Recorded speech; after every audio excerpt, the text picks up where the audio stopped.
Southampton, NY. It should be noted that the potential for protest outside the gates of Shinnecock Hills remains high this week, despite some last-minute parking lot diplomacy. The Shinnecock Indian Nation, which numbers around 1,200 members, made peace of a sort with the United States Golf Association in advance of Thursday's opening round of the U.S. Open. The price of that peace, a parking concession on tribal land near the course, as well as the promise of a new golf practice facility to be built on tribal grounds. Still, Lance Gumbs, a member of the Tribal Council, told the New York Times that there could be protests aimed not at the USGA but rather at the larger notion that all these men in pastel slacks and white belts are trespassers. The protests are about our long-standing ties to the land itself, the land where the golf course and a lot of other properties sit right now, Gumbs said. The protests are to bring attention to the fact that our land was stolen without any compensation. Now, as to whether complaints of a less territorial nature take place inside the gates, we'll see. There is always the possibility of great, scalded yowling when the USGA is setting up its men's professional major, a sound that some fans find quite entertaining. That certainly was the case in 2004, the last of 4 times Shinnecock has hosted the Open, the first being the second U.S. Open ever played, back in 1896. Wrong golfers sounded off that year like the sirens announcing a coming cyclone.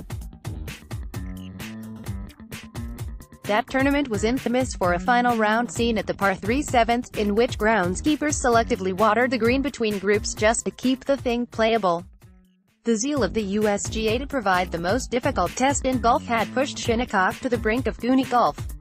Only 2 players broke par that year. Par, in turn, then broke everyone else. The USGA had practically paved a paradisiacal layout and turned it into a Disney parking lot. Yet, this is where the U.S. Open has returned, in part, to reclaim its soul. Standing greenside at that same No.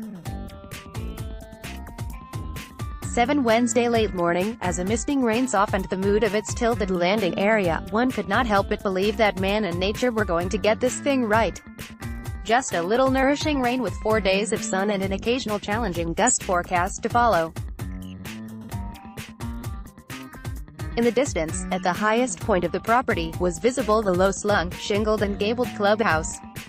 Not some overdone statement of membership wealth. Not an intrusive building done in the McMansion style.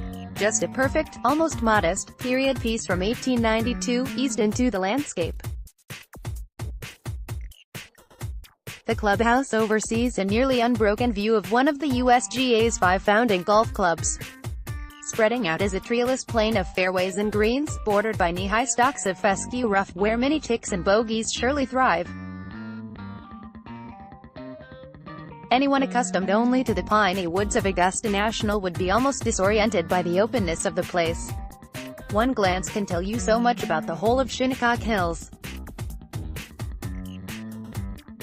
It is a place that gently whispers tradition, even after having been reminded by the Shinnecocks that life here did not begin with the construction of a lynx-inspired place for the rich to work on their duck hucks.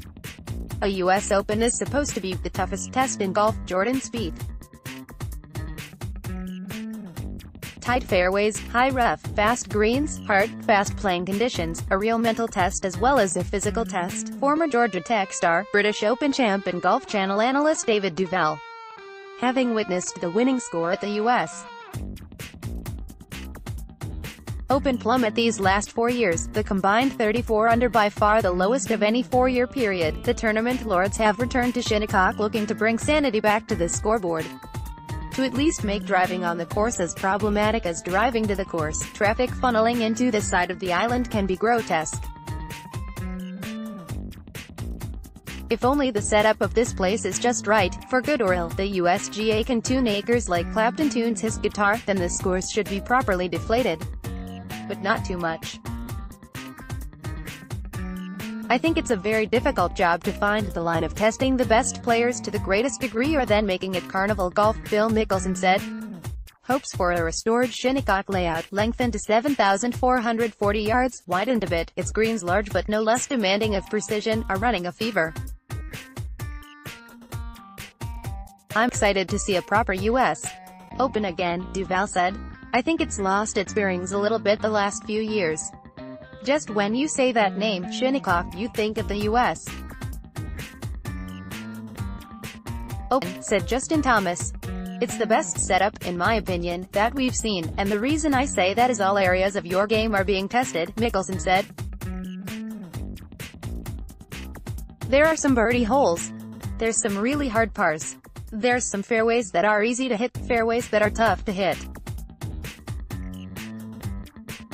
The chipping and short game around the greens are going to be a huge factor this week. The challenge of the greens being extended and all the contours will continue to take balls further from the hole.